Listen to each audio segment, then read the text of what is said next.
O grito baixo é em consideração ao pessoal que está lá do outro lado dos microfones. Ah, é? Tá. Então vamos lá, gente. Vou gritar baixo. É o replay do grito baixo por causa do áudio lá. Oi, pessoal, bom dia! Bom dia! Vocês podem gritar alto, vocês não estão perto do microfone. Pode gritar alto à vontade. Vamos fazer de novo isso aí. Porque quando você grita mais alto, que aí pega aqui e o pessoal lá da transmissão escuta também. Oi, pessoal, bom dia! Bom dia! Aí sim, né? Ó, tá vendo? Tem gente aqui no auditório do Rio, sim, tem. Ouviram? Tem gente, sim. Porque de vez em quando rolam uns boatos que aqui fica vazio, é só a transmissão, não é não. Tem gente, tô vendo, tem gente aqui. Né? Tem gente nova também, né? Tô vendo gente que eu não lembro de ter visto em outras edições. Né? Enfim, ontem, eu estava conversando com o professor Elon, e ele me perguntou, pô, Luciano, há quanto tempo você já está aqui? Eu fui fazer a conta, estou começando o meu 5º ano de Papo e Man. Ele falou que vai até parar de me dar trote já. E, enfim, é para mim uma grande honra participar desse programa. Eu falo isso todo ano, isso já está gravado 8 vezes. Mas, para mim, é uma enorme honra participar desse programa, especialmente por causa de vocês, que são professores que decidiram dedicar o tempo de férias, normalmente vocês estariam descansando, para melhorar, se aperfeiçoar. E eu fico muito feliz pelos seus alunos. Sorte dos alunos que tiverem o privilégio de contarem com vocês como professores, porque a gente tem um professor dedicado a melhorar e a ensinar cada vez melhor, é realmente um privilégio. Esse é o tipo de evento que me deixa cada vez mais otimista quanto ao futuro da educação no Brasil e no mundo. Né? Porque são pessoas como vocês que vão fazer a diferença e estão fazendo a diferença. Tá? Então, muito obrigado por vocês estarem aqui e, para mim, é uma honra. Tá? Eu estou à disposição de vocês. O que eu puder ajudar essa semana... eu sei que eu aprendo muito cada vez que eu participo daqui. Eu espero que vocês aprendam também. Tá? Muito bem. O meu nome é Luciano, acho que isso já está no programa aí e tal. O tema é combinatória 2. Aí eu tinha preparado alguma coisa para essa aula. Aí eu assisti a aula do Paulo César, ele colocou um monte de coisa a mais na minha aula, durante a aula dele, né? E aí eu tive que... Primeiro tem que cumprir as promessas, né? Do Paulo. Então, na verdade, o Paulo deixou aquele problema muito interessante. Na verdade, dava para a gente falar 1h15, mais 1h15 só sobre aquele problema que o Paulo deixou. Vocês pensaram? Já foi feito? Ah, é? De tarde? Foi feito à tarde? Ah, legal. Então vou ter que repreparar a aula toda de novo, né? Aquele do soma 8? Soma 8, 5 algarismos? Ah, pô, pegadinha, né? Não, aquele de soma 8, números com 5 algarismos e soma 8. Vocês pensaram nele? Que o Paulo deixou para minha aula, aquele, não foi? Foi feito? Existem... Há uma divisão de opiniões aqui. Ele fez com 3 algarismos e soma 4. Né? Tá bom. Enfim. Deixa eu começar pela primeira promessa que o Paulo fez para a minha aula, né? Divisão.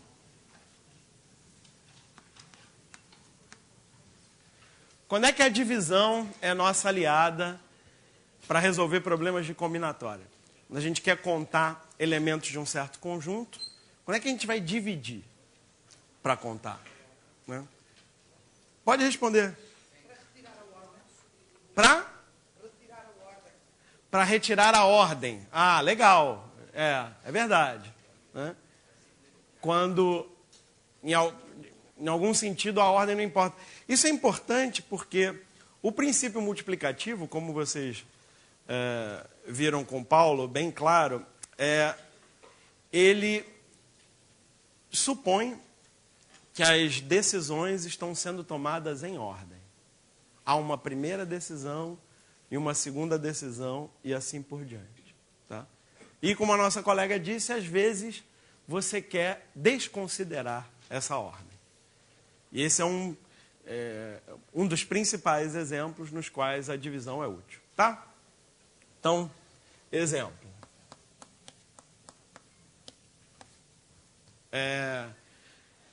Imagina que você vai numa locadora de DVDs. Existe isso ainda? Existe, né?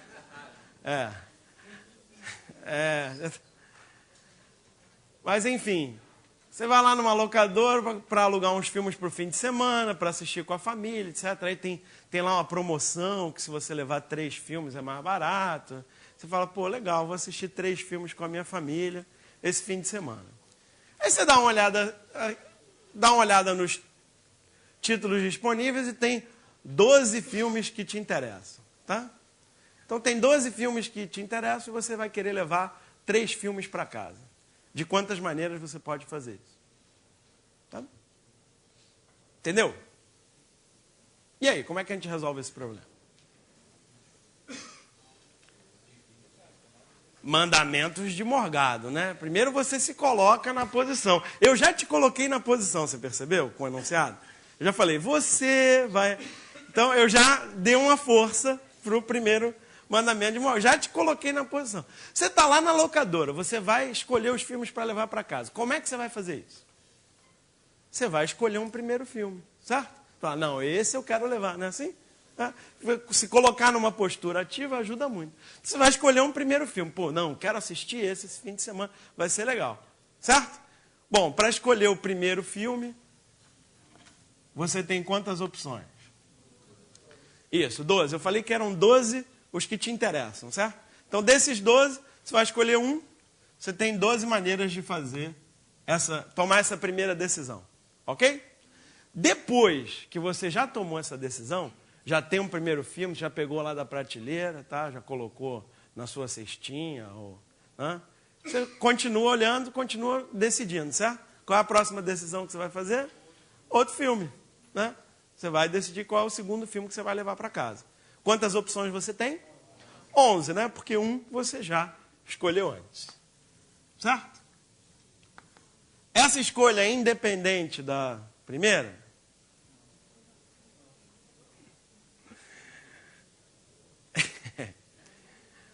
É independente? Não. Mas o número 11 certo? Você tem 11 opções, independentemente de qual foi a sua primeira opção. Certo? Quais são essas 11 opções? Depende realmente da primeira. Tá? Beleza.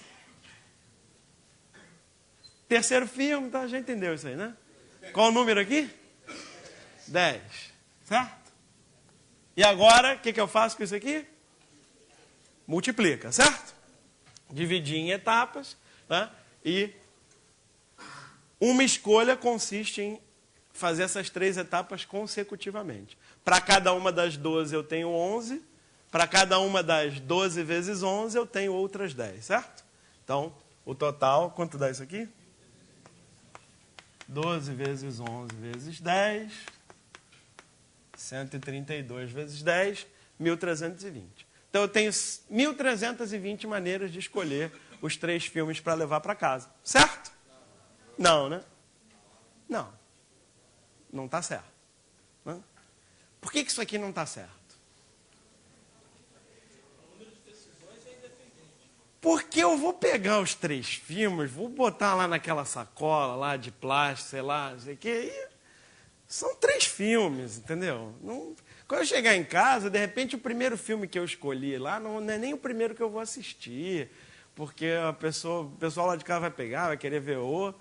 Entendeu? A ordem na qual essas escolhas foram feitas, depois que os 3 filmes estão decididos, essa ordem é irrelevante. Querendo dizer o seguinte, se eu escolher, agora que vem o matemático, né? Em vez de falar o nome de filme mesmo, eu vou chamar um filme de A, outro de B, outro de C. Né? Que nem o matemático foi contar a história dos 3 porquinhos para o filho, né? Ele já começa, né? Sejam 3 porquinhos P1, P2, P3 e um lobo mau L, né? Então, é ABC, né? E aí, se a minha primeira escolha foi o filme A, a minha segunda foi o filme B e a terceira foi o filme C, certo?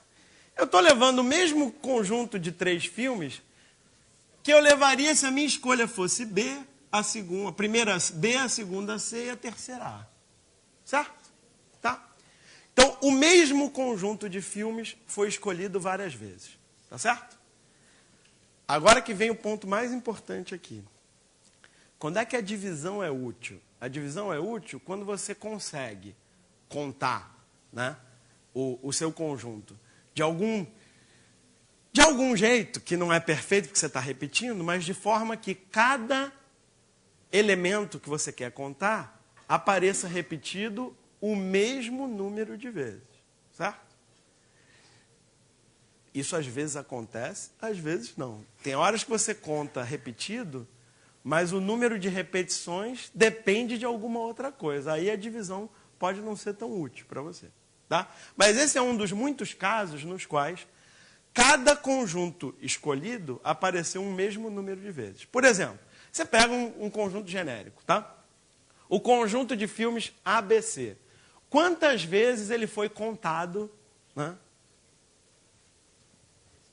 nesse meu método de escolher um de cada vez? Quantas vezes foi contado esse filme? Certo? 6. Por quê? É outro problema de análise combinatória que você resolve também pelo princípio multiplicativo. Certo? Então, cada filme aparece quantas vezes? Bom, esse é simples o suficiente, como o Paulo disse, para você listar todas as possibilidades, certo? Para listar até melhor ser sistemático. Então, eu vou listar todas em que a primeira é a A. Então, ABC, ACB. Todas em que a primeira é B. BAC, BCA, certo? Todas em que a primeira é C. CAB, CBA, né? Se a gente for sistemático, dá para listar tudo sem problemas. Mas é claro que a gente tem um método que funciona mais geral para isso, porque são 3 filmes, certo? Que podem aparecer em qualquer ordem. Portanto, você pode dividir em 3 etapas. Qual foi o primeiro filme que apareceu, o segundo e o terceiro? Como eu estou contando apenas o número de vezes que este conjunto apareceu, agora eu tenho apenas 3 opções para o primeiro, certo? 2 para o segundo, 1 para o terceiro, e isso dá, como você disse, e também como nós listamos aqui, 6, certo? Você também pode identificar que isso aqui é o 3 fatorial e que esse é um problema que aparece muitas vezes, ele ganha um nome especial, né? Permutação. Mas não é um daqueles problemas que a gente recomenda que você saiba de memória uma fórmula, etc., porque, de fato, saber que isso aqui é n fatorial não vai fazer você ganhar muito tempo em relação a você pensar rapidamente que você tem n possibilidades para o primeiro, n menos 1, o fatorial aparece muito naturalmente. Tá? Beleza. Bom, então qual é a resposta para o nosso problema inicial? É o número que eu já... Aqui eu fiz a conta, mas agora eu vou até voltar para o formato anterior, porque geralmente quando você tem que fazer uma divisão, você ter o número já fatorado pode ajudar a divisão, certo? Então, repara que eu disse que o número está fatorado. Esse número está fatorado. Não, fatorar não significa necessariamente fatorar nos fatores primos, certo? Ele está em forma de produto, costuma ser mais fácil fazer uma divisão, tá? E aí você divide por 3 vezes 2 vezes 1, que eu também não coloquei 6 de propósito, certo? E aí fica fácil de identificar uma simplificação, certo? Isso é 220? 220, tá bom. Né? Cada um apareceu 6 vezes. Ok? Entendido? Tá ótimo. Dá uma variada nisso aqui. Agora imagina que você vai querer assistir os 12 filmes. Você se interessou por esses 12 filmes. Né? Como eles têm essa promoção 3 no fim de semana, você leva 3, não sei o quê. Você vai, em 4 fins de semana seguidos, você quer assistir esses 12 filmes. De quantas maneiras você pode fazer isso? Seguinte, aqueles 12 filmes que me interessaram, eu quero ver os 12, certo? Eu vou fazer isso em 4 fins de semana, certo? Primeiro fim de semana eu vou lá, vou pegar 3 filmes, no próximo eu pego outros 3, até eu assistir os 12 filmes que me interessaram. De quantas maneiras eu posso fazer isso?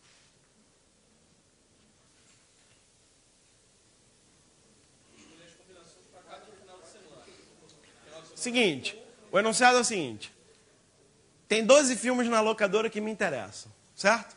Então, durante 4 fins de semana, eu vou até a locadora e vou escolher 3 filmes, certo? Até que no final dos 4 fins de semana eu vou ter levado para casa, né, e assistido os 12 filmes que eu quero assistir. De quantas maneiras eu posso fazer isso? Beleza. Então vai. Ah, tá.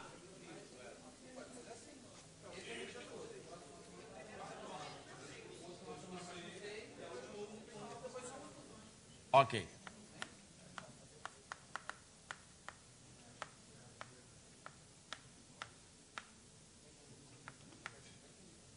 É melhor numerar isso aqui. Esse é o exemplo 1, esse é o exemplo 2.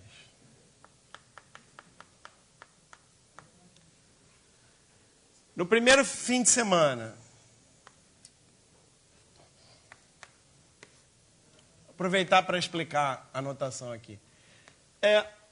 Isso aqui, em geral, do jeito que eu escrevi, é a notação de número binomial, que coincide com as combinações, né, em várias situações. Eu, na medida do possível, prefiro usar uma notação só, tá? E eu costumo usar essa, tem gente que usa as outras. Eu vou usar essa. Isso aqui pode se ler assim, combinação de 12, 3 a 3, ou 12 escolhe 3, que é como eu prefiro falar, tá? Isso é o número de maneiras de escolher 3 objetos de um total de 12, que foi o que nós fizemos ali. Tá legal? E a conta vai ser sempre feita desse jeito, contando a mais e repetindo. Então, o que o pessoal está dizendo aqui é o seguinte. No primeiro fim de semana, dos 12 filmes, eu escolho 3. Aí vem o segundo fim de semana. O que eu faço? Dos 9 filmes, eu escolho 3. Certo? O que vai acontecer no próximo fim de semana? Dos 6 filmes, eu escolho 3. Certo? E no quarto fim de semana, você até pode colocar aqui, né? Mas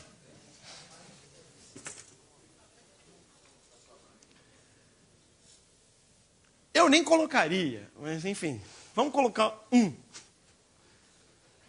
No último fim de semana sobraram 3 filmes, só que você vai levar os 3. Não tem mais o que escolher. Tá? E agora, multiplica tudo. Certo?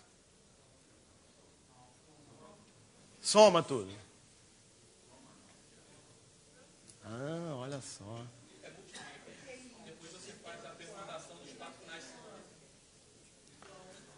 Então, olha só.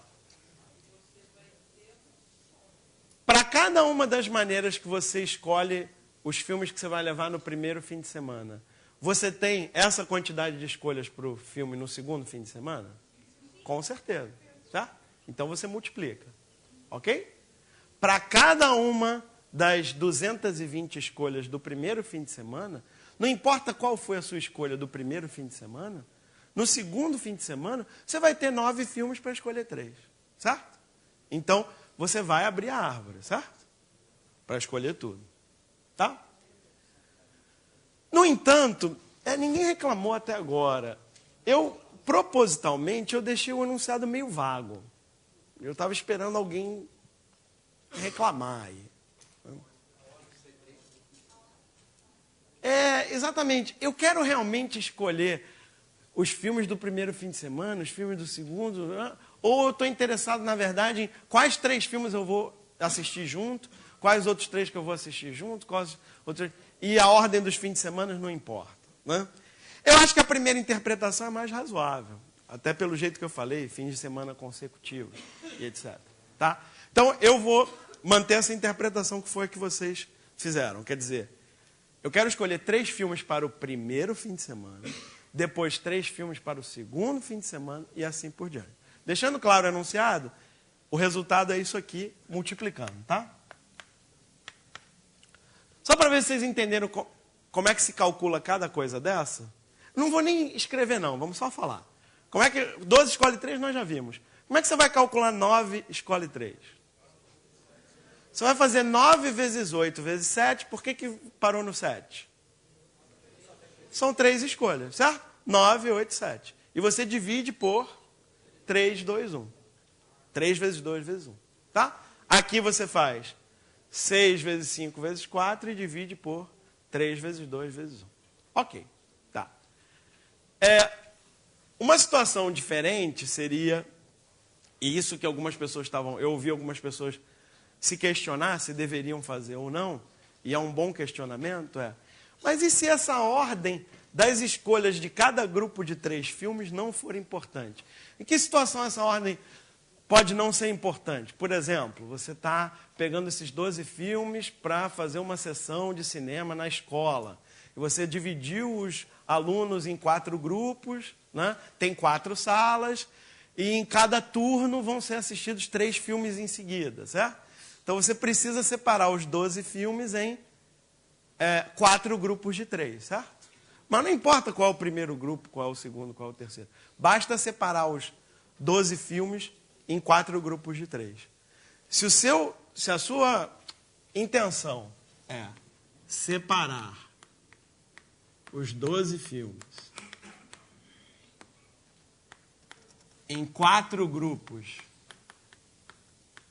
de 3, se você quiser ainda põe 4 grupos não ordenados, para ser mais claro.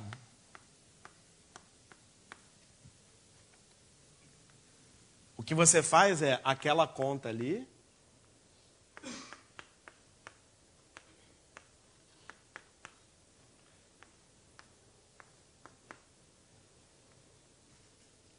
mas você ainda tem que fazer o quê? Dividir. Se eu escolhi 3 filmes para o primeiro grupo, 3 filmes para o segundo, 3 filmes para o terceiro e 3 filmes para o quarto, de quantas maneiras os mesmos 4 grupos foram escolhidos? Isso aí. Não são 4 grupos, certo? Então pega uma determinada escolha. Os 4 grupos estão definidos, certo? De quantas maneiras essa escolha apareceu? Ora, o primeiro grupo que apareceu na escolha pode ser qualquer 1, 2, 4. Então, 4 possibilidades para o primeiro grupo. Definido quem é o primeiro grupo, o segundo grupo pode aparecer, tem 3 possibilidades para aparecer, e assim por diante. Tá? Eu coloquei nos exercícios para vocês hoje à tarde, o primeiro exercício que eu coloquei é sobre o jogo de pôquer. As típicas combinações e tal do jogo de pôquer. E lá você vai exercitar exatamente isso aqui. Quando é que... Porque, repara que aqui eu estou usando esse conceito da divisão 2 vezes, né? Eu estou usando dentro da escolha de cada grupo e estou usando também para a escolha global 2 grupos, certo? Então, de certa forma, cada grupo é um conjunto de objetos, mas existe o conjunto dos conjuntos também, certo? o conjunto dos 4 grupos. E eu também tenho que olhar como é que esse conjunto está sendo contado, certo? E se a ordem de escolha é relevante ou não para o que eu estou considerando, tá? Em geral, a divisão vai nos ajudar nisso. Quando a gente consegue estruturar a contagem de forma que cada elemento que nós queremos contar aparece várias vezes e um número constante de vezes. É o mesmo número de vezes para cada grupo. Isso é muito importante você verificar antes de dividir. Tá certo? Beleza. Então a gente viu a ideia de como a divisão pode ajudar e a gente viu também esse problema típico das combinações, né?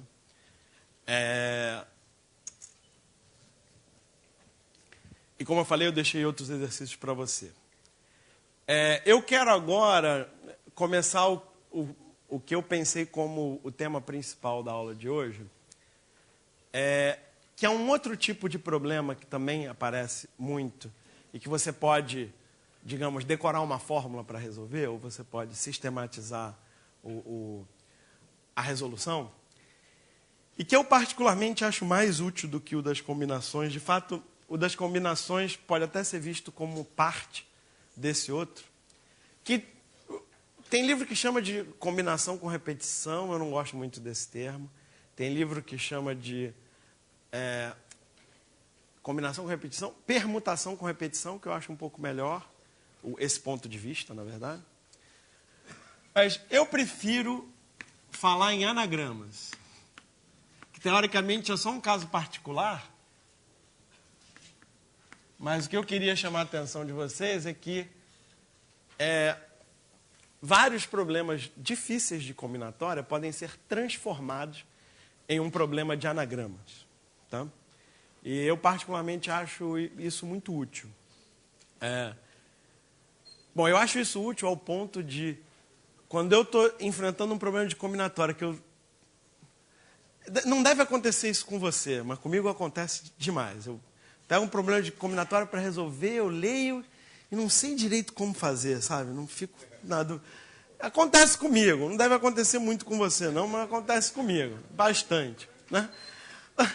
Quando acontece comigo isso, uma das coisas que vem à minha cabeça é, pô, será que eu não posso inventar um anagrama aqui? Será que não dá para inventar um anagrama? Porque eu já vi tantos problemas que foram resolvidos de forma simples usando essa técnica. Bom, tá. Anagrama tem um exemplo. Que esse exemplo é meio um trauma de infância meu. Aí eu sempre coloco. Que assim, eu gostava muito. Eu li umas revistinhas infantis quando eu era criança e tal. Tinha umas revistinhas que tinha adivinhações, o que é, não sei o quê. Aí, pô, eu fiquei bom naquilo, sabe? Eu gostava, eu resolvia vários e tal. E teve um que eu não consegui resolver de jeito nenhum. Que era assim: qual é a palavra com 2 letras e 3 sílabas? Pô, aquele negócio não encaixa, essa matemática não encaixava na minha cabeça. Como é que vai ter 3 sílabas se só tem 2 letras, né? E aí, pô, fiquei um tempão pensando, aí fui olhar a resposta. É verdade. E aí, qual é a palavra de 2 letras que tem 3 sílabas? Arara, né? Arara.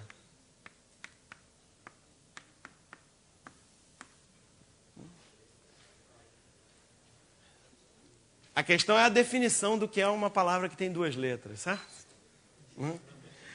Claro que eu tinha pensado duas, só 2. Né? Não tinha pensado que a letra poderia se repetir, que realmente é o único jeito de ter 3 sílabas. Certo? Tá.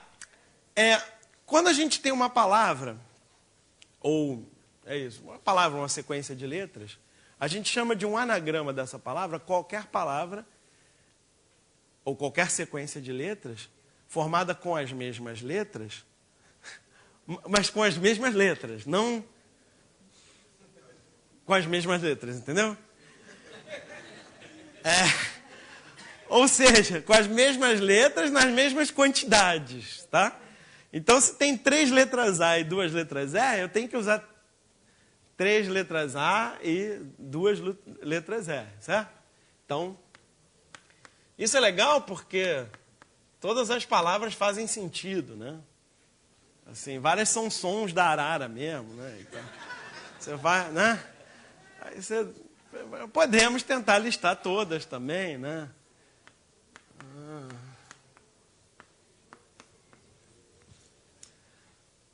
Eu estou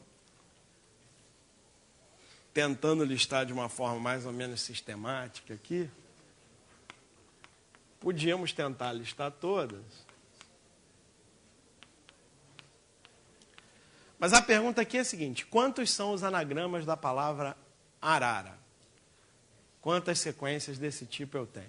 Né? Já apareceu uma resposta aí, 10. Como é que vocês acharam esse número? 120 por 12. Tá, você fez usando a divisão. Legal. Que é o método que eu prefiro também. Mas como eu já falei para vocês de combinação, eu vou mostrar para vocês um jeito de fazer isso usando as combinações. E depois eu mostro a solução do colega que eu também acho a melhor. Um jeito de pensar nisso aqui é o seguinte.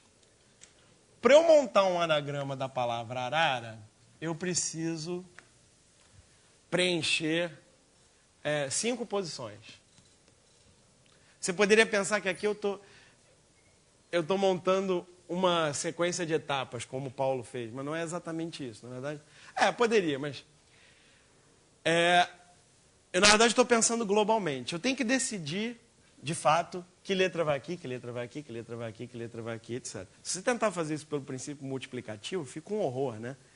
Aqui você tem 2 opções, A ou R. Aqui você tem 2 opções, A ou R. Aqui você tem depende. Fica ruim. Certo? Depende, porque se você podia ter colocado R e R. E aí você só teria o A, né? Então, já complica. Um outro jeito de pensar é o seguinte. Esta palavra fica determinada pela posição dos R's. Ou dos A's. Tá? Eu tenho 5 posições, certo? Dessas 5 posições, exatamente 2 estarão ocupadas por letras R. Ok? Então, o que eu posso fazer aqui é, das 5 posições, escolher 2 nas quais eu vou colocar a letra R. Tá? E se eu fizer isso, a palavra fica completamente determinada. Concordam? Todo mundo entendeu o que eu fiz? Eu estou vendo umas carinhas esquisitas aqui. Tem um pessoal olhando para mim com cara de dúvida. Por exemplo, se eu escolher a primeira e a 4ª posições, certo? Eu sei exatamente qual é a palavra, ok? A palavra é R-A-A-R-A. Certo? Então, isso é o que a gente chama também de uma correspondência biunívoca ou uma bijeção. Tá? Assim, para cada escolha de 2 posições dessas 5, existe um único anagrama, certo?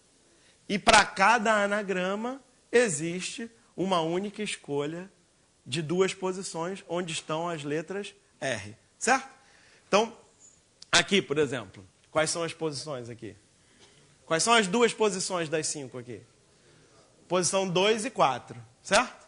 Aqui, quais são as posições? 4 e 5, certo? Então, repara que para cada escolha de 2 posições das 5, existe um único anagrama e vice-versa, ok? Então, esse é um jeito de resolver. Isso dá 10. 5 vezes 4 dividido por 2 vezes 1 é 10. Certo? O outro jeito de fazer, né, então essa primeira solução, segunda solução é como o nosso colega fez. Nosso colega pensou assim, tá repetindo letra, né? Eu já vi um lance que quando repete coisas, dividir pode ser legal. Então, como é que eu reduzo isso para um problema que eu já sei resolver? Eu saberia resolver se todas as letras fossem diferentes, né? A gente já resolveu vários problemas assim, o Paulo resolveu problemas assim. Se as letras forem todas diferentes, é mole, certo? Então tá.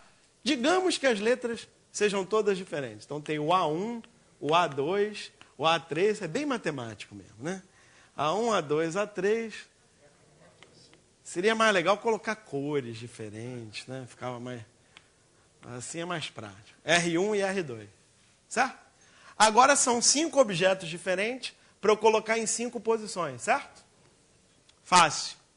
5 vezes 4, vezes 3, vezes 2, vezes 1, 5 fatorial, 120. Agora eu tenho que definir o quê? Quantas vezes cada anagrama apareceu nessa contagem. E torcer para ser o mesmo número para todo mundo. Certo? Se não for o mesmo número para todo mundo, aí é melhor pensar outra coisa. Certo? Mas vai ser, né? Vai ser o mesmo número para todo mundo. Pode pegar qualquer exemplo, mas para todos a conta é a mesma. Por exemplo, esse anagrama, quantas vezes ele apareceu? São 3 letras A, certo? Tá? Cada uma das letras A, agora, poderia ser qualquer uma das 3 disponíveis, certo? Então, por exemplo, isso aqui podia ser o A1, A2, A3 nessa ordem. Mas poderia ser um 3, 2, poderia ser... Né? Então, vamos ser sistemáticos, certo? Quantas opções eu tenho para esta primeira letra A do anagrama? 3, certo?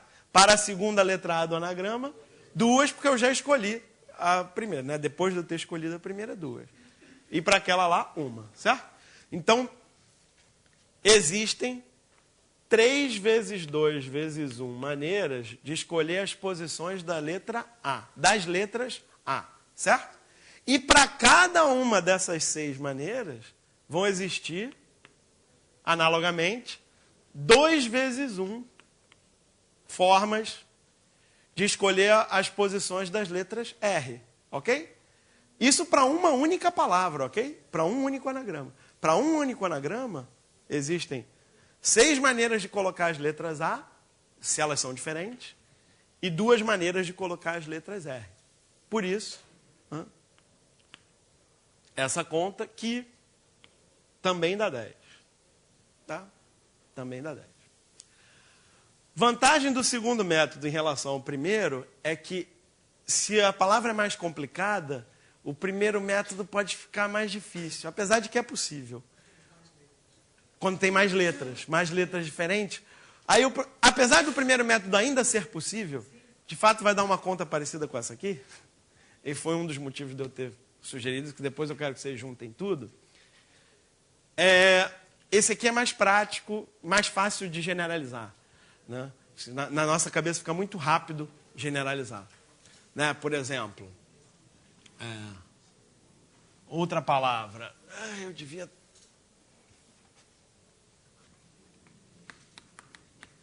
Outras palavras. Batata? Batata. Que curioso, eu tinha pensado a mesma palavra. É porque está antes do almoço, é por isso. Quantos anagramas da palavra batata? Faz pelo segundo método. Não precisa decorar não, faz pelo segundo método. Se as letras fossem diferentes, quantas letras são? 6. Então, 6 fatorial, ok? Tá? Certo. Não sendo diferentes, quantas vezes aparece a mesma palavra? Dada uma palavra, dado um anagrama, de quantas maneiras eu posso arrumar as letras B? Uma só, porque só tem uma letra B, certo? As letras A. 3 fatorial, certo? E de quantas maneiras eu posso arrumar as letras T? 2 que coincide com 2 fatorial. Mas eu vi gente já falando 2 fatorial para já deixar, né, no mesmo formato. Para deixar no mesmo formato, põe 1 fatorial aqui também. Eu gosto de fazer assim. Eu gosto de fazer assim porque, né, no meio de... Geralmente você faz isso no meio de um problema, você está fazendo várias outras coisas, é bom dar uma conferidinha rápida. E uma boa conferida rápida é se a soma dos números, dos fatoriais que estão aqui, é o número que está lá, certo? Por isso, claro que o 1 seria desnecessário, as letras que aparecem uma vez só são desnecessárias. E de fato, se é uma palavra enorme, que tem um monte de letra diferente, só duas que repetem, aí, sei lá, eu ponho só o 2 embaixo. Mas, em geral, vale a pena fazer assim, você soma e vai que você esqueceu alguma letra, né? Então é um bom jeito de evitar erros. Bom, não sei quanto dá isso. 160? 60, né? 160 estava esquisito. 160 tinha algum fator primo esquisito aí. Não tinha? Bom, ok. O que mais? Paralelepípedo, né? Outra palavra bem popular nesse tipo de problema. Isso a gente põe só para ter certeza que o aluno entendeu mesmo. Né? Não coloquei o acento para facilitar. Tá? Não coloquei o acento para facilitar. E aí? Essa aí, fala.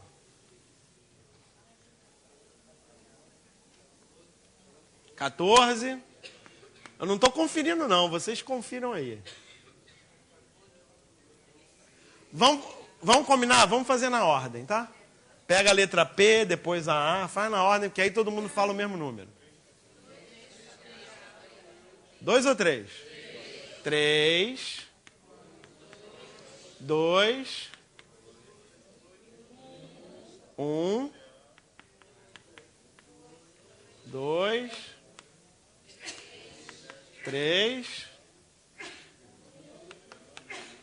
1 e 1. Soma aí, deu certo? Ih, tá dando 13. Ah, outro 1 fatorial, tá. Beleza. A soma estava errada, mas a conta estava certa. Né? Tudo bem. O que faltava era só um 1 ali. Tá ótimo.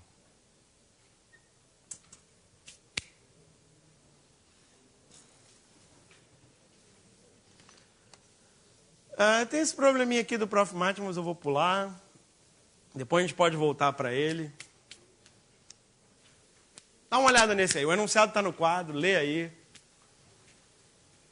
Lê aí, pensa, vê se alguém tem uma resposta.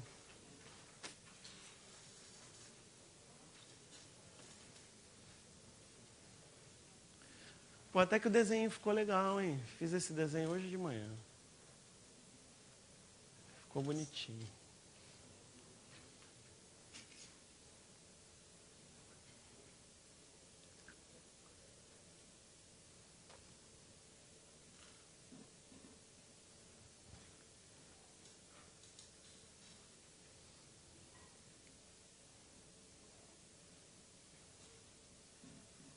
E aí, todo mundo entendeu o enunciado?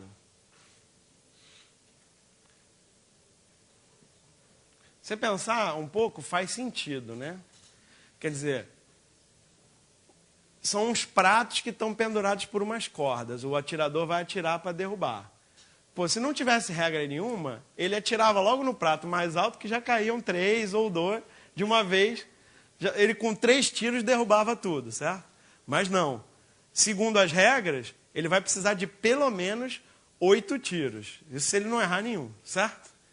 Porque ele vai precisar derrubar os 8 pratos separadamente. Não vale acertar um prato de cima enquanto os de baixo não estiverem quebrados. Essa é a regra do tiro ao alvo aí. Tá? A pergunta é de quantas maneiras diferentes ele pode fazer isso. Ele pode quebrar os pratos. O primeiro, na ordem, né? Qual é o primeiro prato que ele vai quebrar, o segundo, o terceiro, etc. De quantas maneiras diferentes ele pode fazer isso. Tá?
E aí, alguém tem uma resposta já? É pouco tempo, né? Eu sei que é pouco tempo. Porque a gente tem pouco tempo também na aula, então... Esse é um problema que eu até gostaria de deixar mais tempo, mas não vou deixar não, tá? Vamos pensar junto. É igual um anagrama? Dá para transformar num anagrama? Cara, que ideia que você teve. De onde é que você tirou isso? Como é que você pensou nisso?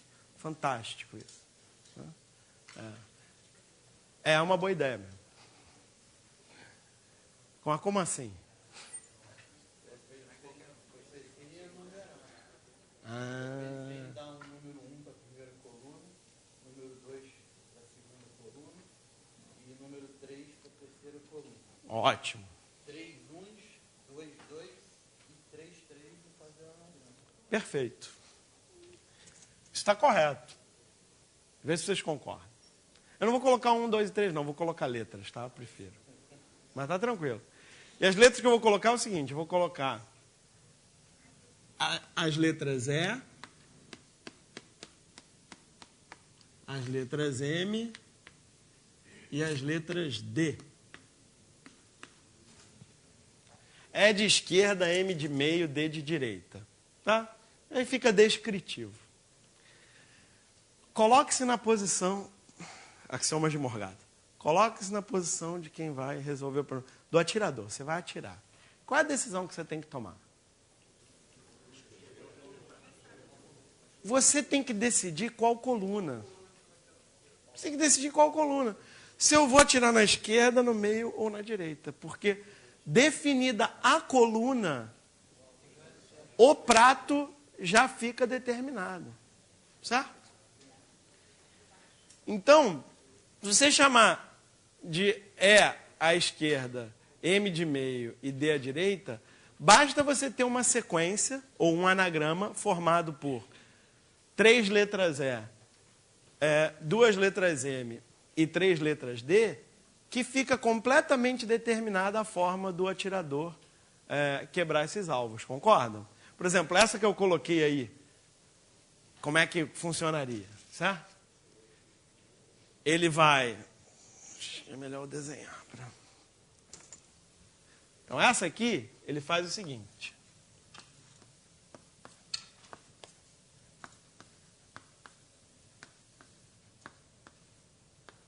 Primeiro tiro dele, na coluna da esquerda. Foi aqui o primeiro tiro. Segundo tiro dele... Oi? Ah, legal, legal. É bom quando vocês questionam. Vai. Explique. A ordem certa para essas 3 letras é. Certo.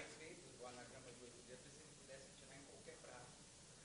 Interessante isso que você está dizendo. Tá. A gente está supondo que ele vai cumprir as regras. De quantas maneiras ele pode derrubar os alvos, cumprindo as regras. Certo? Se eu digo para você que o primeiro tiro dele foi na coluna da esquerda e ele cumpriu as regras, ok. Eu acho que o ponto era esse. É o ponto do enunciado. Tá?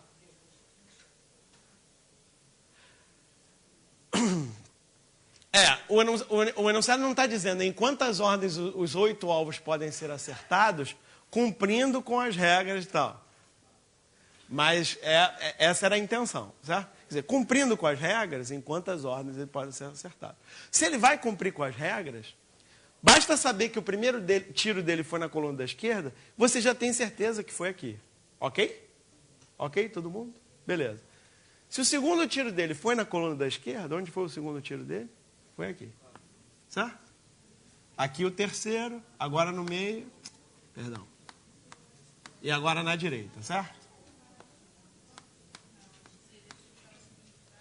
Então, olha só.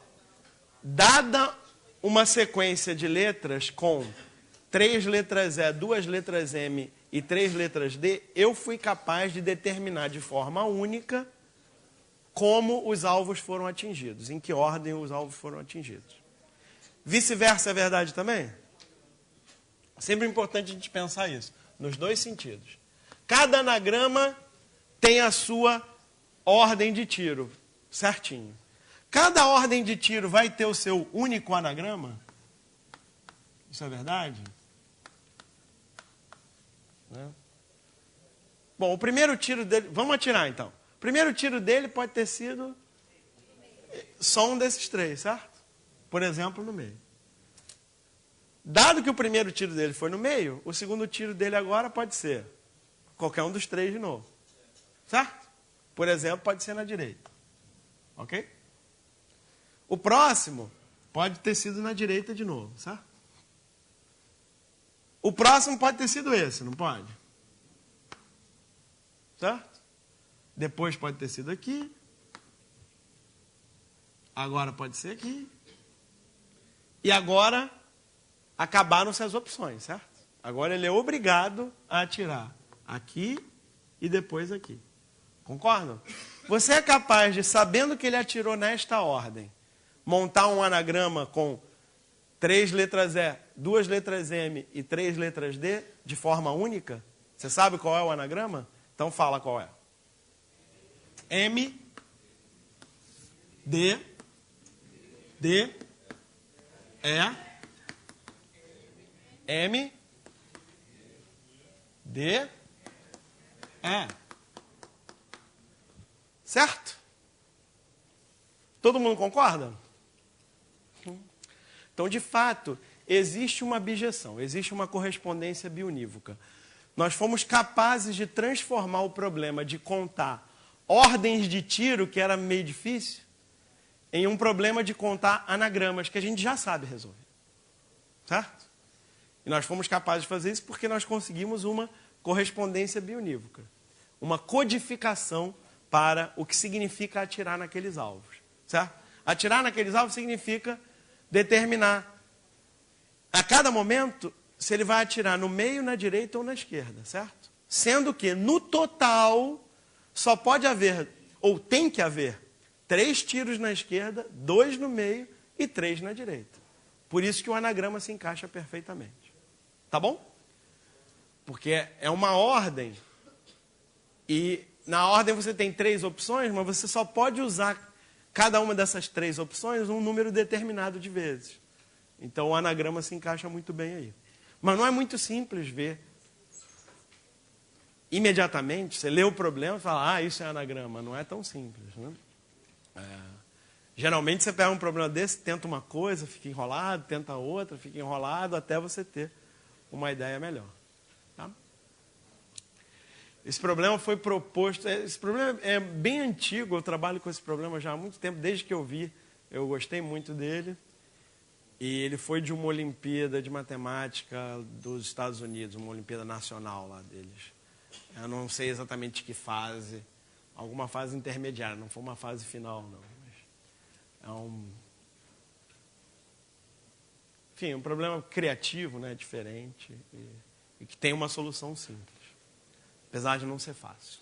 Qual a resposta?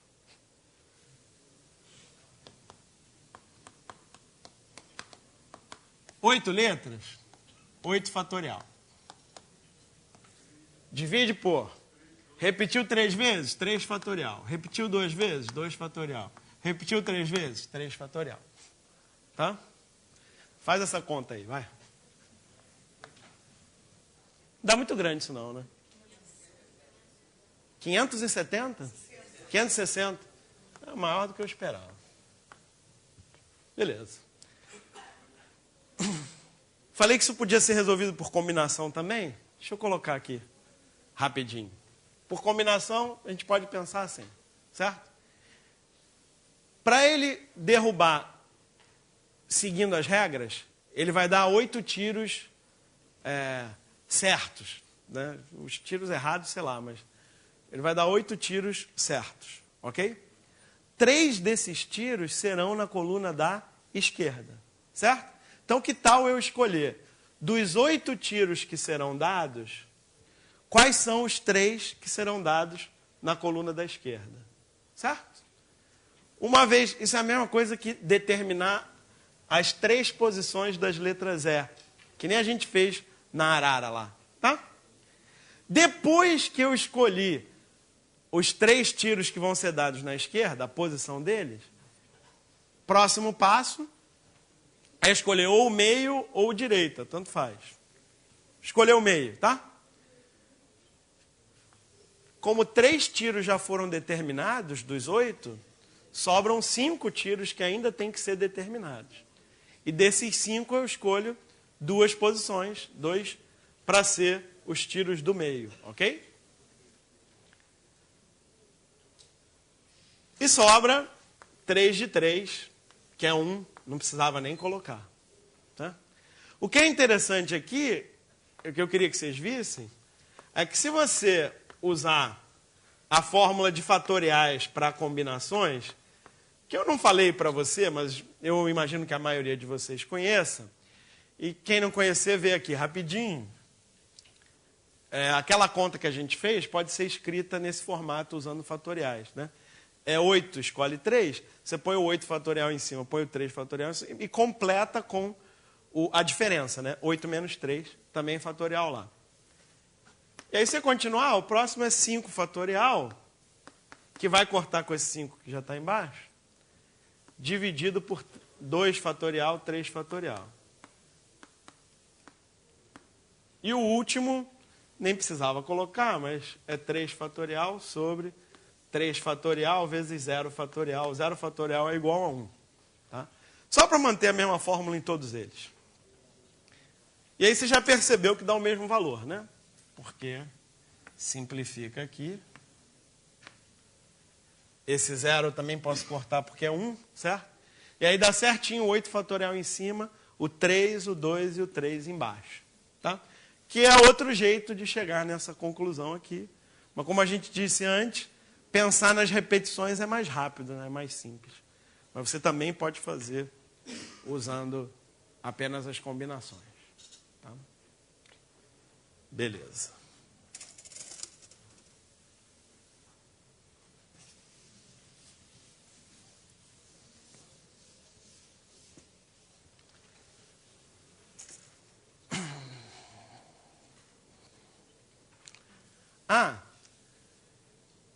Lembra aquele problema do fim de semana, não sei o quê? Não dava uma conta parecida com essa? Vários binomiais sendo multiplicados e que o próximo era... O de cima era esse menos esse, né? Então, uma das perguntas que eu vou deixar para vocês é: como é que você resolve aquele problema dos fins de semana em ordem, mas o grupo de filmes em cada fim de semana não importa a ordem? Como é que você resolve aquele problema usando anagramas? Porque o jeitinho da resposta é o jeitinho de um anagrama, se você olha por esse ponto de vista aqui. Então, tem uma solução bem legal daquele problema usando anagramas. Mas, enfim, com o tempo que nós temos, a gente precisa cumprir a última promessa do Paulo, né? O Paulo fez várias promessas para a minha aula, lembra? Então, vamos cumprir as promessas do Paulo. Ó. Quantos são os números inteiros positivos? Eu coloquei aí inteiros positivos para deixar bem claro. Formados por 5 algarismos, cuja soma é igual a 8. Tá? Então, são 5 algarismos, é um número inteiro positivo de 5 algarismos, e a soma desses 5 algarismos tem que ser igual a 8. Tá? Bom, como eu falei para vocês no início da aula de hoje, esse é um problema tão legal que a gente podia ficar aqui um tempão falando sobre ele. Tá? Uma coisa que eu não vou resistir a falar, mas eu vou ter que falar rápido, é que vários desses problemas, enfim, eu vou ter que falar até porque o Paulo já fez isso na aula dele. Ele pegou um exemplo mais simples. Você pegar exemplos mais simples de um problema complicado que você está tentando resolver, costuma ser muito produtivo, especialmente em combinatória. E especialmente se você fizer isso de forma sistemática. Então, qual é o jeito sistemático de estudar os casos mais simples desse problema? É você generalizar primeiro, é dizer, tá, esse problema genericamente é números inteiros positivos formados por N algarismos, cuja soma vale S. Tá?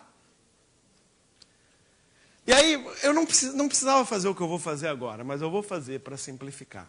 Tá? Eu vou estudar esse problema também eu vou dar uma facilitada nesse problema para começar o meu estudo dele. Porque tem aquela restrição do primeiro algarismo que chateia, não tem? Vou tirar essa restrição. Tá? Pode começar por 0. Tá bom? Depois eu vejo como é que eu resolvo esse problema, se eu resolvo. Mas deixa eu simplificar primeiro. Tá? Como eu vou fazer uma tabela pequenininha, eu nem vou precisar fazer a segunda roubada que eu ia fazer. Mas eu acho muito útil estudar esse problema começando assim. Começando com, não importa se o primeiro algarismo é 0 ou não, e também não importa se os algarismos são algarismos. Pode botar um algarismo igual a 13, 14, tudo bem. Que aí, na verdade, isso vira um problema clássico, que é soluções inteiras não negativas de uma equação. Tal, né? E através desse problema a gente consegue resolver o problema de verdade. Mas como eu só vou pegar números pequenininhos, eu nem vou me preocupar com isso por enquanto. Bom, 0 algarismos é meio polêmico, eu vou começar com 1 algarismo.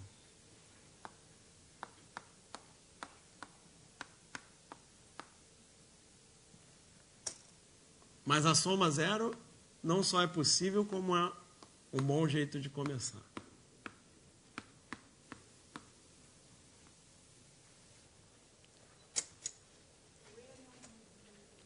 N é o número de algarismos do número, e S é a soma desses algarismos. Tá? E um primeiro jeito de tentar resolver um problema como esse é montar uma tabela. Com os casos mais simples. Ok? E se fosse um algarismo com soma 0? Quantos números desse tipo existem? Um só. Certo? O 0. Tá? Se fossem dois algarismos com soma 0. O número pode começar por 0, lembra? Só tem um, que é 0, 0, ok? Então só tem um. 3 algarismos com soma 0. 0, 0, 0. Só tem um. Então aqui vai um monte de 1, certo? Ok, vamos ver essa segunda coluna. Um algarismo com soma 1 tem quantos? Um só, né? Que é o número 1. Aliás, essa linha toda é fácil de fazer, né? Certo? Essa linha toda dá 1, né? Certo? Porque só tem um número com um algarismo cuja soma desses algarismos dá 7, que é o número 7. Se eu passasse de 9 aqui, aí ia começar a complicar, né? Mas como eu não vou passar de 9, deixa assim. Aqui começa a ficar mais legal. Eu quero formar um número de 2 algarismos cuja soma é 1. Certo? Com a restrição de ser realmente um número, só tem o 10, certo? Podendo começar com 0, tem o 10 e o 0, 1, certo? 1, 0 e 0, 1, são 2. Okay? Certo? Aqui são quantos? 3 algarismos de soma 1. São 2 zeros e 1, 1, certo? Então é 1, 0, 0, 0, 1, 0 ou 0, 0, 1. Aqui são 3. E analogamente, aqui vai dar 4, aqui vai dar 5, aqui vai dar 6. Porque tudo depende de onde você põe o número 1, o resto é tudo 0. Tá? Esse já é um pouquinho mais chatinho. 2 algarismos com soma 2. 0, 2, 2, 0, 1, 1. São 3. Tá? Você entendeu o que eu estou fazendo, certo? Eu agora vou completar outros números sem explicar. Tá? Porque eu quero chegar direto no que eu queria mostrar para você. Aqui vai ser 6, aqui vai ser 4. Aqui vai ser 10. Aqui vai ser 10. Aqui vai ser 5. Aqui vai ser 7.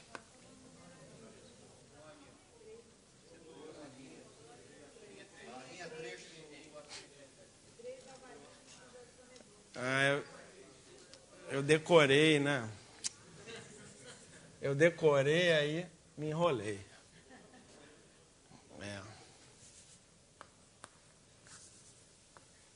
Isso, obrigado, gente. Bom, já dá para falar do que eu queria falar, bem rapidamente. Tem um monte de situações em que isso acontece, tá? Um monte, combinatória, tem um monte de situações em que isso acontece. Você pega um problema, você não tem a menor ideia de como resolver. Aí você, humildemente, simplifica o problema. Põe números pequenos e monta uma tabela com esses casos iniciais, etc. E aí você enxerga. Aparece na sua frente alguma coisa conhecida. Tem várias descobertas importantes de pesquisa em matemática que foram feitas assim. Né? Ainda mais depois que os computadores começaram a ajudar cada vez mais. Né? Pode deixar o computador dias e dias montando tabelas desse tipo e procurando padrões. Né? Muita pesquisa em matemática é feita assim.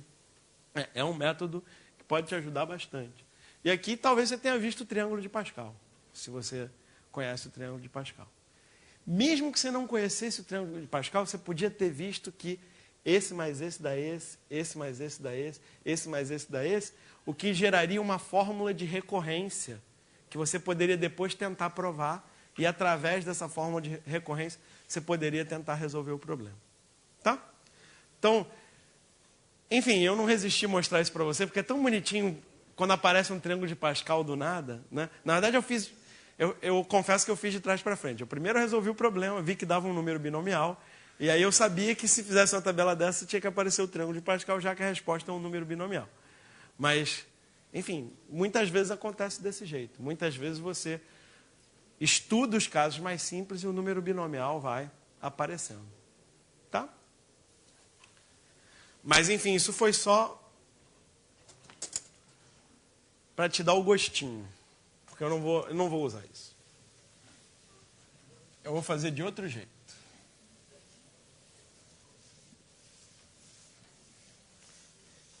E o jeito que eu vou fazer é o seguinte.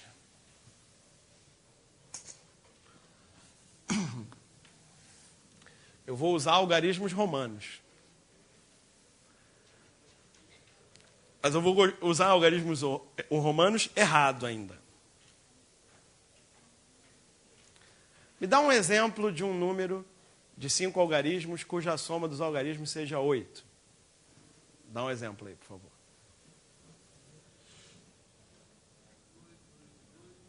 2, 2, 2, 1, 1. Acabou. Tá. Ok.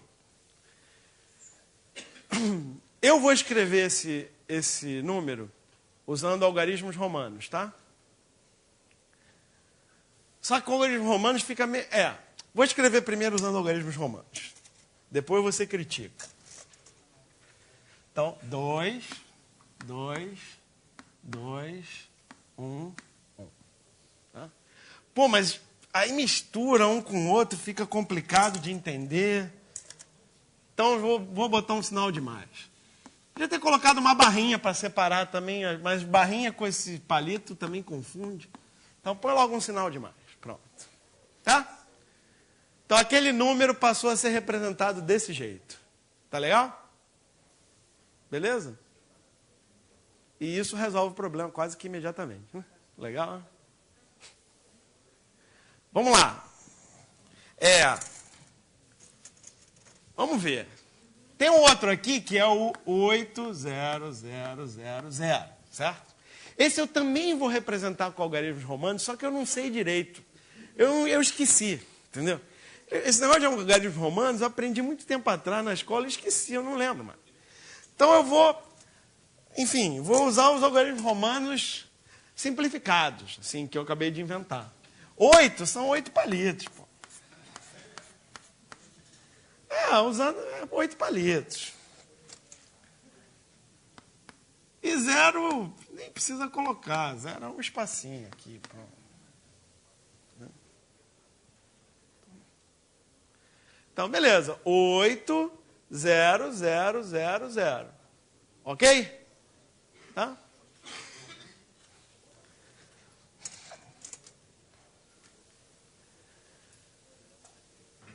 Representando os números usando os meus algarismos romanos, os algarismos romanos incorretos aqui? Você reparou que existe um certo padrão em como eu vou representar cada número desses? O padrão é o seguinte: eu vou usar sempre 8 palitos.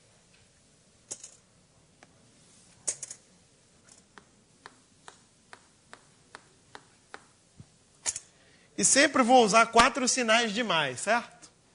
Ok?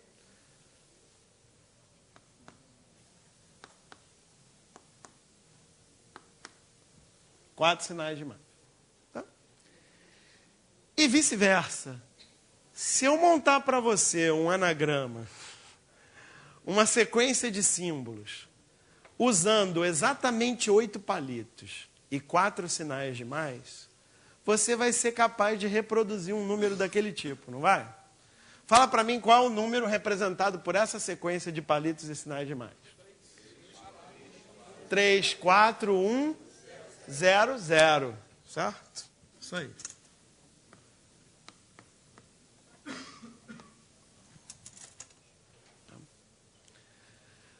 Então, isso na verdade reduz o problema ao conhecido problema de encontrar soluções inteiras não negativas de uma equação do tipo x mais y mais z mais w mais u igual a 8.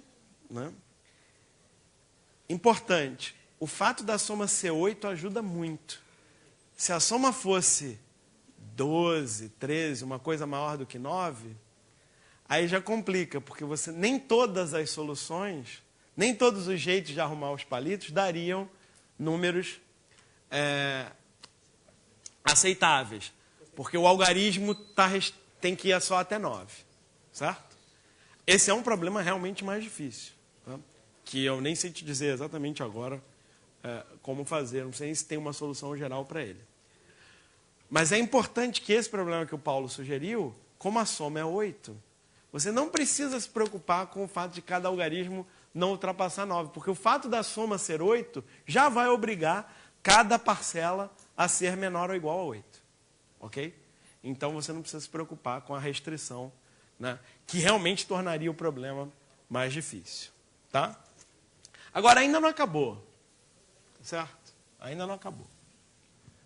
Então, ok.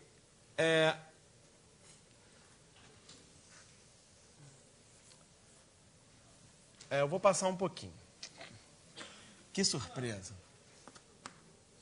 Diga. Se nós colocássemos os 4 sinais de mais primeiro e depois os 8 pauzinhos, hein? 0, 0, 0, 0, 8. Né? Mas aí esse número é uma permutação possível, mas esse número não teria esse algarismo. Perfeito. É isso aí. Tirou as palavras da minha boca. Né? Lembra que eu falei para vocês, vou ignorar esse primeiro algarismo 0 ou não? Agora realmente é o momento de consertar. Porque ignorando o primeiro algarismo já está resolvido. Certo? Então vamos primeiro fazer a conta aqui. Né? Então, com 8 palitos e 4 sinais de mais, o número de maneiras de arrumar, de fazer o anagrama é 12, né? São 12 símbolos, certo? 12 fatorial. O palito repete 8 vezes, 8 fatorial. O outro 4, 4 fatorial.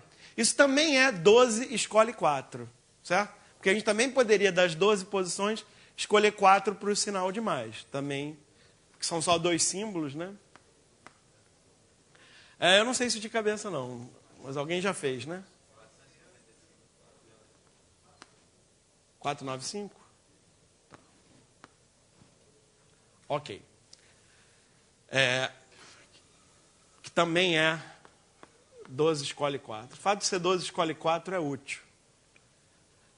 Pelo menos foi útil para mim quando eu resolvi esse problema.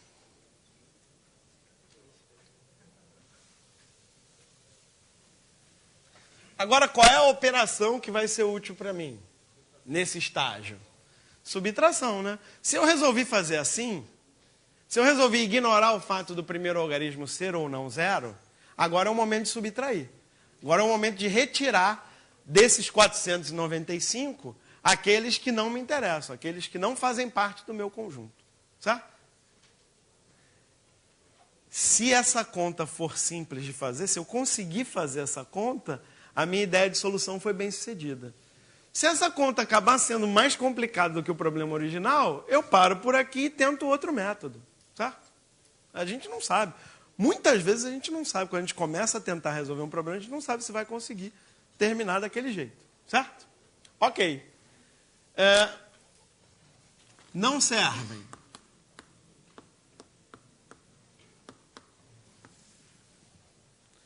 Aqueles números começados em 0. Certo? Então, isso realmente é simples, não é? Porque se o número vai começar em 0, né, o primeiro já está definido, certo? Os que a gente quer, né? Não, mas eu estou tentando contar o que eu não quero, certo? Os que eu não quero tem o 0 no início. Então é uma escolha para o primeiro algarismo. Eu escolho 0, certo? Basta escolher os outros 7. Eu confundi. Os outros 4, perdão. São 5 algarismos. Se o primeiro algarismo já é 0, basta escolher os outros 4. Como é que eu vou escolher os outros 4? Pode ter o 0, né? Pode, não pode? Não, deve ser contados que não servem. Isso. Então não posso ser 0, 0. Pode, né? Não, 0, 0 não pode ser. E número 8 não pode ser. Estamos sabendo que não servem. Mas então, a gente está contando os números de 5 algarismos. Que não servem. Estamos a escolher os que não servem. Os que não servem são os que têm 0 no primeiro algarismo, independente do segundo. Os que tenham 0 no primeiro, ou primeiro e segundo, Não, 0, 0, 0, 8. Exatamente, esse não serve. esse não serve, então eu quero contar ele. Isso, eu estou contando os que não servem, certo? Perfeito, é isso mesmo. Estamos falando a mesma coisa, na verdade. Ok. O 0 já está determinado, certo? É uma opção, certo? Como é que eu escolho os outros 4 algarismos? Eu faço aquilo ali, com 3 sinais de mais e 8 palitos, certo? 0, 0, 0, 8. É semelhante Sim. ao anterior, pode resolver pelo anterior, Isso. só fixando como primeiro símbolo um sinal de mais. E daí você escolhe. Também, ótimo, adorei. Não servem. Melhor, muito mais simples essa. Não servem. Todos os anagramas que eu já contei, mas que tem como primeiro símbolo o sinal de mais. Certo? Acabou. Se ele tem como primeiro símbolo o sinal de mais, certo? Os outros símbolos serão 8 palitos e 3 sinais de mais. E aí eu posso fazer o anagrama que eu quiser com eles. Certo?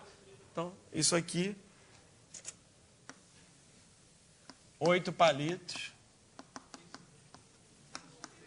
e 3 sinais de mais. Tá? E qual o número aqui? 11 fatorial, 8 fatorial, 3 fatorial. Que você pode fazer a conta, mas o legal é que isso é 11 escolhe 3. Foi assim que eu fiz a conta, porque quando o Paulo colocou ontem, né, eu fiquei pensando como é que eu ia resolver o problema. E aí, como eu não tinha papel e caneta para escrever e fazer as contas, eu pensei assim. E aí eu me dei conta, felizmente, que tem um Stiefel aqui, para quem conhece o Stiefel, né? 12 escolhe 4, menos 11 escolhe 3. Eu realmente não vou ter tempo para falar o que é Stiefel, mas se você não conhece, você procura. Tá? Tem um teoreminha, uma regrinha de números binomiais, que te diz imediatamente que isso é 11 escolhe 4. Né? Não é isso? 11 escolhe 4. Tá?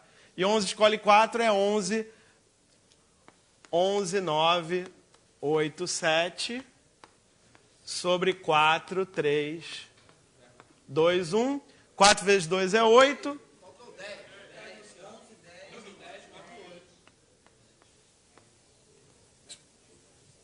Esse 7 estava esquisito mesmo. 330.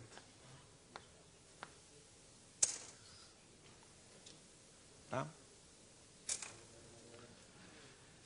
Bom, como eu disse, tem várias outras coisas legais sobre isso aqui. Eu vou acabar, eu sei que você está morrendo de fome, estou vendo na sua cara. Você quer almoçar, etc. Mas hoje à tarde, eu vou, se ninguém fizer, eu vou fazer mais um comentário importante sobre esse problema aqui, porque o fato da resposta final ter sido também um número binomial, será que é coincidência? Será que não é? Então dá para fazer outras relações entre o problema começando com 0 e o problema sem começar com 0, que dá outras maneiras de resolver esse problema também. Tá? Divirtam-se com os problemas de hoje. Vejo vocês hoje à tarde. Até logo.